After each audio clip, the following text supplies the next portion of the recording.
ସରକାରଙ୍କ ଆଖି ଆଡୁଆଳରେ ସରଗୁଲି ସିଦ୍ଧେଶ୍ୱର ଶିବ ମନ୍ଦିର ପ୍ରଶାସନ ସ୍ୱତନ୍ତ୍ର ଦୃଷ୍ଟି ଦେବାକୁ ଗ୍ରାମବାସୀଙ୍କ ଦାବି। ନବରଙ୍ଗପୁର ଜିଲ୍ଲା ଡାବୁରନା ବ୍ଲକ ବୋରିଗାଁ ପଞ୍ଚାୟତ ଅନ୍ତର୍ଗତ ମେଣ୍ଟ୍ରା ଗ୍ରାମଠାରୁ ପ୍ରାୟ 1 କିଲୋମିଟର ଦୂର ସରକୁଳି ପାହାଡ଼ ଉପରେ ଦୀର୍ଘ 5 ବର୍ଷ ହେବ ପୂଜା ପାଉଛନ୍ତି ସିଦ୍ଧେଶ୍ୱର ମହାଦେବ। ଗ୍ରାମବାସୀ ଏକ ଅସ୍ଥାୟୀ କୁଡ଼ିଆ ଘରେ ମହାଦେବଙ୍କୁ ସ୍ଥାପିତ କରି 5 ବର୍ଷ ହେବ ପୂଜା ଅର୍ଚ୍ଚନା କରି ଆସୁଛନ୍ତି। ପ୍ରାକୃତିକ ସୌନ୍ଦର୍ଯ୍ୟରେ ଭରା ଏହି ପରିବେଶ ମଧ୍ୟରେ 5 ବର୍ଷ ତଳେ ଆବିର୍ଭାବ ହୋଇଥିଲେ ସିଦ୍ଧେଶ୍ୱର ମହାଦେବ।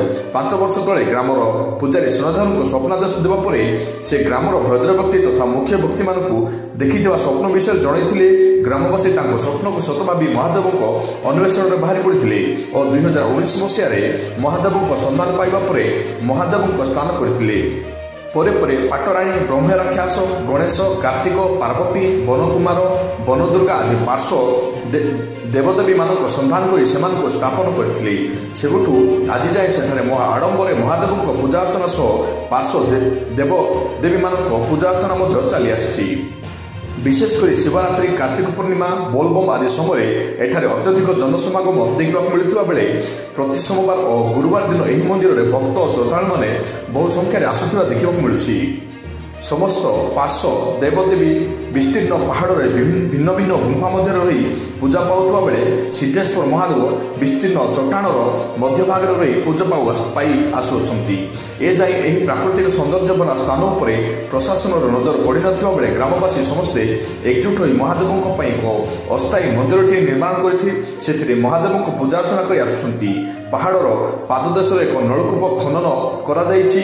ଏଠାକାର ପ୍ରାକୃତିକ ସୌନ୍ଦର୍ଯ୍ୟ ସମସ୍ତଙ୍କୁ ଆକୃଷ୍ଟ କରୁଥିବାରୁ ପ୍ରତ୍ୟେକ ପର୍ବପର୍ବାଣୀ ମାନଙ୍କରେ ବହୁ ଦୂରଦୂରାନ୍ତର ଭକ୍ତ ଓ ଶ୍ରଦ୍ଧାଳୁମାନେ ସହସ୍ରାଧିକ ସଂଖ୍ୟାରେ ଏଠାରେ ଭିଡ଼ ଜମୁଥିବା ପରିଲକ୍ଷିତ ହୁଏ।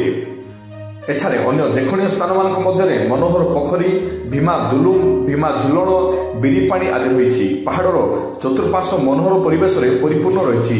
ଏଠାକୁ ଥରେ ଯିଏ ଆସୁଛି ସେ ଏହି ସ୍ଥାନକୁ ଦେଖିଲା ପରେ ମନୋମୁଗ୍ଧ ହୋଇଯାଉଛି। ପ୍ରଶାସନ ଯଦି ଏହି ସ୍ଥାନକୁ ଗୁରୁତ୍ୱ ଦେଇ ଏହାର ରକ୍ଷଣାବେକ୍ଷଣ ଦାୟିତ୍ୱ ନିଜ ଉପରେ ନେଇ ମହାଦେବଙ୍କ ପାଇଁ ଏକ ମନୋରମ ମନ୍ଦିର ନିର୍ମାଣ କରିବା ସହିତ ପାର୍ଶ୍ୱ ଦେବଦେବୀମାନଙ୍କ ପାଖକୁ ପହଞ୍ଚିବା ପାଇଁ ପାହାଚ ସବୁର ବ୍ୟବସ୍ଥା କରିଦିଅନ୍ତେ ତେବେ ଏହି ସ୍ଥାନ ଏକ ପର୍ଯ୍ୟଟନ ସ୍ଥଳୀ ଭାବେ ପରିଗଣିତ ହେବା ସହିତ ବିଖ୍ୟାତ ଶୈବପୀଠ ଭାବେ ପରିଗଣିତ ହୁଅନ୍ତା ଓ ଅଞ୍ଚଳର ବିକାଶ ମଧ୍ୟ ହୋଇପାରନ୍ତା ବୋଲି ଗ୍ରାମର ମୋତିରାମ ବତ୍ରା, ବିନୋଦ ସାନ୍ତା, ଲକ୍ଷ୍ମଣ ବିଷୋଇ, ଆମ୍ବର ସାନ୍ତା, ଆଶୁ ସାନ୍ତା, ନବୀନ ସାନ୍ତା, ସୁନାଥର ସାନ୍ତା, ଗବରୁ ସାନ୍ତା, ଗୋପୀ ସାନ୍ତା, ରାଧା ସାନ୍ତା ଓ ଗ୍ରାମର ଅନ୍ୟାନ୍ୟ ଗ୍ରାମବାସୀ ମତବ୍ୟକ୍ତ କରିଥିବା ସହ ପ୍ରଶାସନ ଏହି ସ୍ଥାନ ଉପରେ ସ୍ୱତନ୍ତ୍ର ଦୃଷ୍ଟି ଦେବା ପାଇଁ ଦାବି ମଧ୍ୟ କରିଛନ୍ତି। ଡାବୁଗାଁର ସବ୍ୟସାଚୀ ଭଟ୍ଟରାଙ୍କ ରିପୋର୍ଟ, ଭାରତ ଅନଲାଇନ ଟିଭି।